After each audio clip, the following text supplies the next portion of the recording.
मैं दिल्ली से बिलोंग करता हूँ। मैं वहाँ ग्रुप थिएटर भी करता था और पीपल्स थिएटर भी करता था, और मैं उन दोनों में कोई कॉन्ट्रडिक्शन नहीं देखता था। एक तरफ अगर मैं चेक ऑफ करता था, दूसरी तरफ ब्रेथ करता था, तीसरी तरफ या नाट्य मंच के साथ मैं नुक्कड़ नाटक करता था, और ये सारा मेरे सांस्कृतिक दायरे के अंदर ही मैं इनको पाता था। मैंने कभी सिर्फ विचारधारा की संकीर्णता में चीज़ों को एक्सक्लूड नहीं किया। मैं स्कूल में पढ़ाता था theatre and art in education. Literacy mission के लिए भी मैं काम करता था, साक्षरता ट्राइबल रीजन्स वगैरह में फैलाने की कोशिश करता था। और मैंने ये देखा है कि हमारे तबके में, क्योंकि मैं प्रोग्रेसिव सेक्शन से हूँ, बाकायदा मैंने DYFI से जुड़ा भी हुआ था मैं इस ज़माने में, मैंने देखा था कि हमारे प्रोग्रेसिव सेक्शन में कई बार हम लोग अपने विचारधारा के दायरे को कभी कभी छोटा कर देते हैं, और इसके कारण हमारे संस्कृति के, हमारे हेरिटेज में बहुत सारी ऐसी सिंबल्स हैं, ऐसी बातें हैं जिनको हम एक्सक्लूड कर देते हैं। हम उनको एक डायलेक्टिक्स के तौर पे लेके आते हैं और उनको ज़बरदस्ती कॉन्फ्लिक्ट पे लगा देते हैं। इसका फायदा हमेशा हमारे दुश्मनों को होता है, क्योंकि ये हमारी संस्कृति, हमारी धरोहर हमारे हाथ से छूटती चली जाती है, और जिनके जो हम कॉमन मैन की बात करते हैं, स्टूडेंट्स की बात करते हैं, जिन तक हम ये पहुंचाना चाहते हैं, हम उनको तक अपनी बात हम ठीक से पहुंचा नहीं पाते हैं। और ये मैं अब ये अपने एक्सपीरियंस से कह रहा हूं। मैं चूंकि दिल्ली में उस समय रहता था जब राम जन्मभूमि मूवमेंट की शुरुआत हुई, रथ यात्रा हुई, बाबरी मस्जिद के ढहने तक हम लोगों ने फ्रीडम ऑफ एक्सप्रेशन और कम्युनलिज्म कॉम्बैट पे बहुत काम किया। अयोध्या में भी हमने परफॉर्म किया 1992 में मस्जिद गिरने के बाद। 1989 में इलेक्शन कैंपेन के दौरान मुझे याद है, जब मुझे लग रहा था कि चीज़ें विकृत हो रही हैं, बहुत अप्रोप्रिएशन हो रहा है तमाम चीज़ों का, भगत सिंह को भी ये लोग अप्रोप्रिएट कर रहे थे उस समय, तो मैंने वहाँ पे हमारे जनवादी महिला समिति के कॉमरेड से बात की। मैंने कहा कि हम लोग जो नाटक हम लोग कर रहे हैं, जो बातें हम कर रहे हैं, वो संपूर्ण अपने बहुत ही इंसुलर तरीके से कर रहे हैं। हम क्यों नहीं उस दायरे को थोड़ा और बढ़ाएं, दूसरे तबकों तक जाएं? क्यों सिर्फ हम अपने ही यूनियंस और अपनी ही संस्थाओं से जुड़ के ये काम कर रहे हैं? तो उन्होंने मुझे बुरी तरह से डिसमिस कर दिया सीधा, जिसे हम लोग कहते हैं, एक एरोगेंटली डिसमिस कर दिया कि ये तुम कुछ नहीं जानते हो, हमारा असली दुश्मन जो है, क्लास एनिमी जो है, फला है, ढिमका है, ये लोग जो कर रहे हैं इसका कुछ नहीं होने वाला, ये कहीं नहीं जाएगा, ये बीजेपी जिंदगी में कभी नहीं आने वाली, इंडिया में बीजेपी कभी नहीं आ सकती, ये वो करके मुझे डिसमिस कर दिया। मैं तो बच्चा था, मैं क्या जानूँ, वो काफ़ी सालों से मूवमेंट में थी। मैं उनके बच्चों को पढ़ाता था एक्चुअली वहाँ के क्रैश में। कट टू 3.5 साल बाद बाबरी मस्जिद ढह चुका है, हम लोग अयोध्या में परफॉर्म कर रहे हैं, बहुत बड़ा सहमत के तहत हम लोग ने सहमत बनाया था सफदर की मौत के बाद।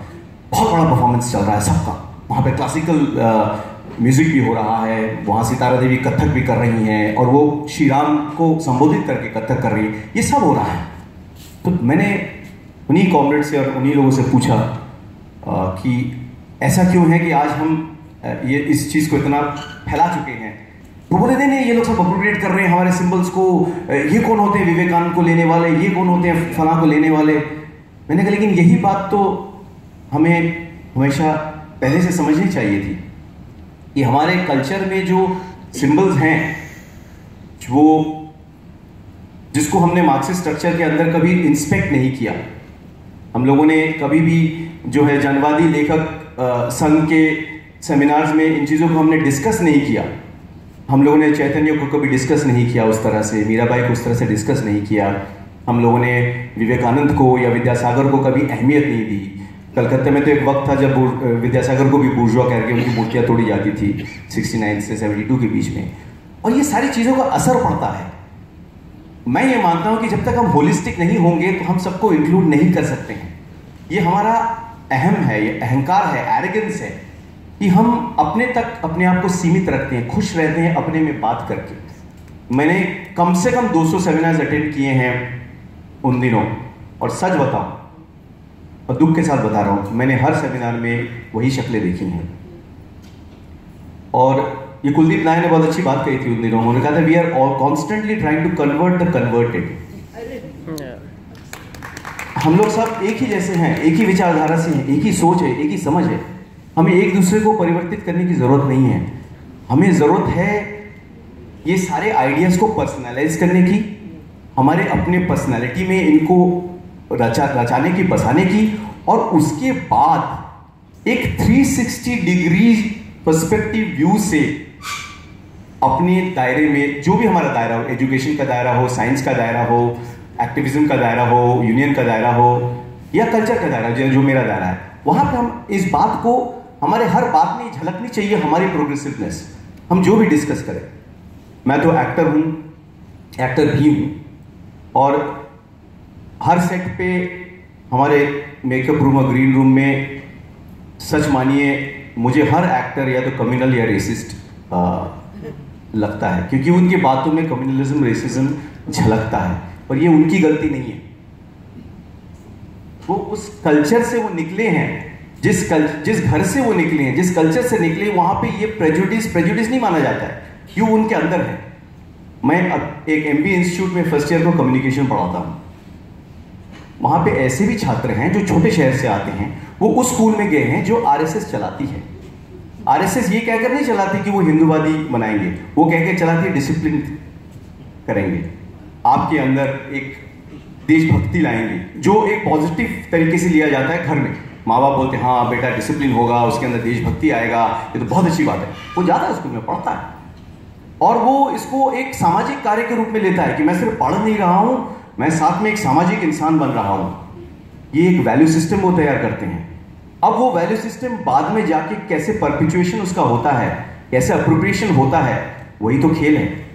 हम उसमें हार चुके हैं, हमने वो कभी ठीक से किया नहीं है। जिसको हम लोगों ने हर चीज को एक आइडियोलॉजिकल एजुकेशन के तहत रखा है, जो C2 के ऑफिस के अंदर होता था या जो भी है, उसके बाहर नहीं हुआ। वो हमारे रोजमर्रा की जिंदगी से हम जोड़ नहीं पाए आइडियोलॉजिकल एजुकेशन को।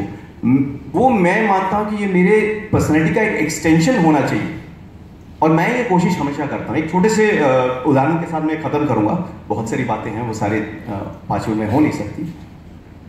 MBA का एक स्टूडेंट था जो उस दिन बोल रहा था कि मुझे उन लोगों से नफरत है जो इतनी पढ़ाई करने के बाद भारत छोड़ के USA चले जाते हैं। बहुत अच्छी बात थी, लेकिन मैंने इस बात तक उसको खत्म नहीं किया। हमने क्लास में माइग्रेशन पे चर्चा की। हाँ, US चले जाते हैं, वो उनकी बात कर रहा था जो सेल्फ सेंटर्ड है, जो अपने एम्बिशन के तहत या अपने मटेरियल प्रोग्रेशन के तहत US चले जाते हैं। लेकिन उससे निकली बातों पे हमने माइग्रेशन पे चर्चा की कि जब कोई माइग्रेट करता है तो उसकी क्या क्या कारण हो सकती हैं, पॉलिटिकल, सोशल, कल्चरल, इकोनॉमिक। और वो चर्चा इतना बड़ा लंबा हो गया, जिसमें सीरिया भी आ गया, रोहिंग्या मुस्लिम भी आ गए, और बहुत सारी चीजें आ गई। और कहीं ना कहीं मुझे ऐसा लगता है कि उस क्लास का जो पर्सपेक्टिव है, वो 20-30 स्टूडेंट का, वो कहीं बढ़ गया। एक लड़के के इस टिप्पणी से वो बात जहां तक बढ़ी, वो बढ़ गया। उसके अंदर हम भारत के अंदर के माइग्रेशन और क्रॉस माइग्रेशन की बात भी लेके आ गए। तो मैंने इसको सिर्फ विचारधारा के दायरे के अंदर नहीं की, इसको मैंने बेसिक कल्चरल, एजुकेशनल और वैल्यू सिस्टम के अंदर की। और मुझे लगता है कि हम सबको, जब हम री एनर्जाइज की बात करते हैं, प्रोग्रेसिव वैल्यूज की, तो हमें इसको अपना एक एक्सटेंशन मानना पड़ेगा कि हम जो हैं, हम जो कहते हैं, करते हैं, खाते हैं, पीते हैं, हर मिनट, हर सेकंड वो हमारा है। और ये आइडियाज हमको कॉन्स्टेंटली एनर्जाइज और री एनर्जाइज और एक्सचेंज करना पड़ेगा, तभी जाके कोई वैल्यू सिस्टम बन सकता है। मैं वैल्यू सिस्टम की बात कर रहा हूं, सिर्फ आइडियोलॉजी की बात नहीं कर रहा हूं। और उस वैल्यू सिस्टम के तहत ये सारे प्रोग्रेसिव एलिमेंट्स आ जाएंगे। बंगाली घर में मैंने देखा है एक मार्क्सिस्ट को दुर्गा पूजा भी करते हुए, और साथ ही साथ हेगल को लेकर डिबेट भी करते हुए, और कपिल देव के बोलिंग को लेकर भयंकर डिबेट भी करते हुए। ये सारे मेरे हेरिटेज का हिस्सा है। चैतन्य भी मेरे हेरिटेज का हिस्सा है, मैं उसको एक्सक्लूड नहीं करता हूं, और विपिन पाल भी मेरे हेरिटेज का हिस्सा है। तो ये सारे, कोई भी चीज मैं कॉन्ट्रडिक्शन नहीं मानता हूं, मैं इनको एक दायरे में लाने की कोशिश करता हूं। और मेरा ये मानना है कि हम तभी प्रोग्रेसिव स्पेस को री एनर्जाइज कर सकते हैं और उनसे हमारे सिंबल्स को रिक्लेम कर सकते हैं। शुक्रिया, थैंक यू।